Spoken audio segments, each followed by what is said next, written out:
there is a shortage. There has been a shortage of air traffic controllers for well over a decade.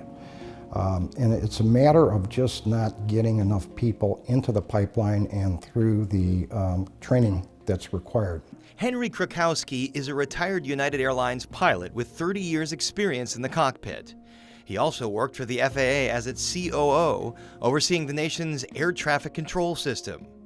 We took a look at the FAA's latest staffing report on air traffic controllers with him. All the Chicago airports, O'Hare, Midway, and including the satellite airports like DuPage and Waukegan, staffing numbers look pretty good compared to other places in the country. Krakowski adds there's also a plan to increase staffing at Midway and O'Hare. According to the FAA, there is a shortage of about 3,500 controllers nationwide. The place that's really hurting in the country is Florida. Jacksonville Air Route Traffic Control Center in Miami. It gets so bad sometimes with the shortages that they actually have to shut airspace down and limit traffic sometimes. So they actually put a limit on the number of airplanes that can fly into Florida when they get really tight on staffing or just don't have enough people to cover a shift. Krakowski says that's happened a few times just in the past few months. Tight staffing or staffing shortages affecting flights are something air passengers may have to get used to for a while. It takes years to make a controller, 2 to 3 years to what they call mint a controller to be certified. So it's a long process. Sometimes people wash out of it. American 580 Heavy, turn left at taxiway Delta, contact ground. American 580 Heavy, roger, turn left at Delta, contact ground. Lewis University in Romeoville is home to one of the FAA's 36 air traffic college training programs in the U.S., and it's the only one in Illinois. Michael Julius is the director of the program's air traffic control department. He's also a retired air traffic controller himself who's worked at Midway and several other major Midwest airports. It's a fun job once you understand the nuances of the job. It is actually a lot of fun. Every day you come in, things are going to be different, and it's going to be challenging, but that's part of the job. Having been in the hot seat himself for years, he knows firsthand what it takes to get the job done. For students, he says the biggest challenge is being able to keep up with the pace of the class. Most people are thinking, oh, I can get it right the next time. As you know, that doesn't work well with our job. You have to be right. It's just a simple part of the job. You have to be right. When you work in ground control, you work traffic to and from the active runway. That's what you're doing.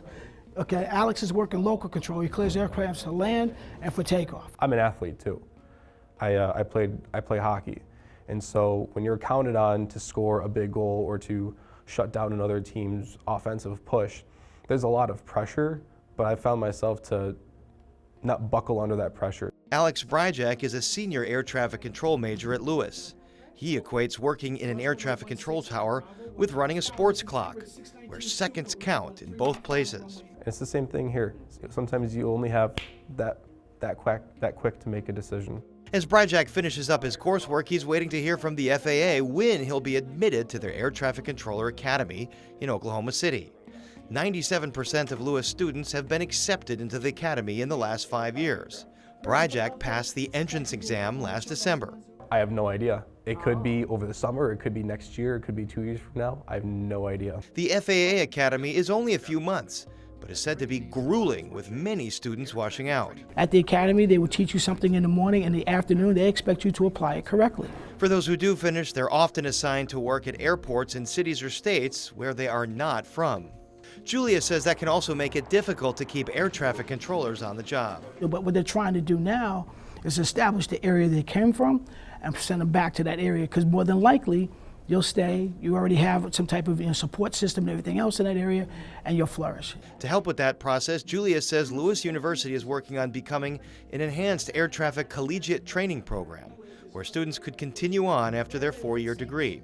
We're going to be basically just like Oklahoma City, where we would train here so they can go from here directly into the facilities. And that will hopefully streamline a little bit and bring it forward a little bit as far as numbers. To do that, Lewis is renovating a new space on campus and getting some new equipment as well. No matter what changes lie ahead, Alex Bryjak is waiting in the wings for his career to take off.